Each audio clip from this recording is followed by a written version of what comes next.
Let's just be real for a second. Mark Grayson is probably the most mentally exhausted person in the entire universe right now. Like, every season is basically just Mark getting violently humbled. First it was his dad, then Anissa, then Conquest. This man has literally had every single bone in his body disintegrated at this point.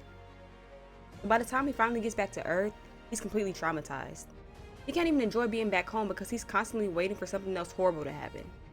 He's having flashbacks, jumping at every little thing, expecting another Viltrumite to show up at any moment. And eventually, that's exactly what happens. Thrag arrives. But here's the question a lot of fans still argue about.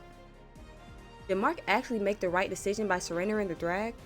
Because emotionally, it feels disgusting. It feels like he just gave up. Like our hero officially folded under pressure. But honestly, I think Mark made the only right choice he realistically could have made. But let's look at the situation realistically.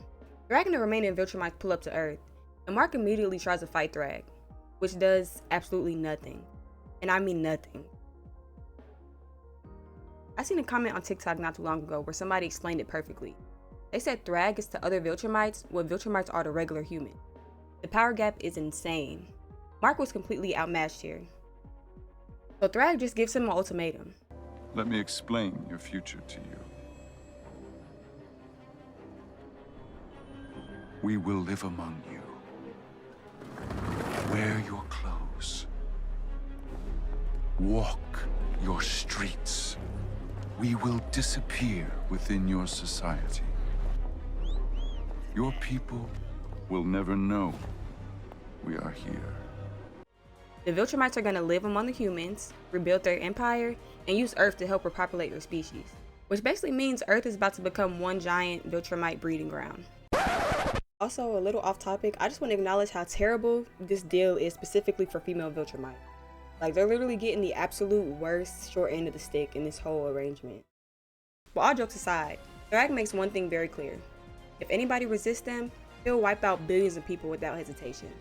Then he drops one of the coldest lines in the entire series. You do not have a choice, and yet you must still make one. Now psychologically, this moment is really important. Mark is already heavily traumatized before Thrag even arrives. And when humans go through extreme stress, the brain starts prioritizing survival over careful reasoning. That's why people under panic or fear can develop tunnel vision and start thinking emotionally instead of rationally. And you can literally hear that happening with Mark in real time. His first response is pure emotion. Anger, adrenaline, pride, and fear. Every instinct in his body is telling him to fight back no matter what. But then, he stops. And that pause is important. Because instead of letting his emotions completely control him, Mark realizes something horrifying.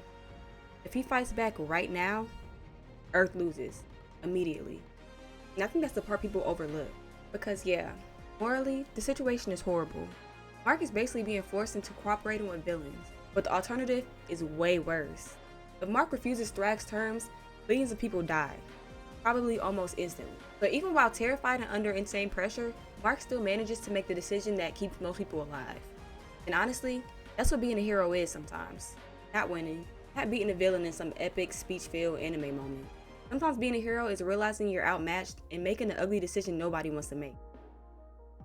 Plus, saying yes buys them something incredibly valuable. Time. Thrag thinks the Viltrumites can quietly rebuild in the shadows, but Mark's decision gives people like Cecil, Alan, and the Coalition time to actually come up with a plan.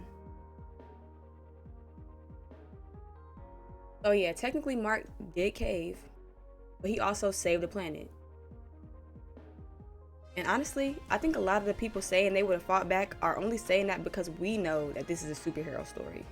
In real life, if the strongest man in the universe walked up to you and threatened to wipe out your planet unless you comply, you're gonna make the same exact choice Mark did.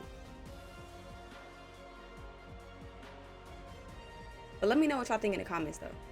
Did Mark make the right decision? Or should he have just fought back anyway, even if it meant risking total annihilation?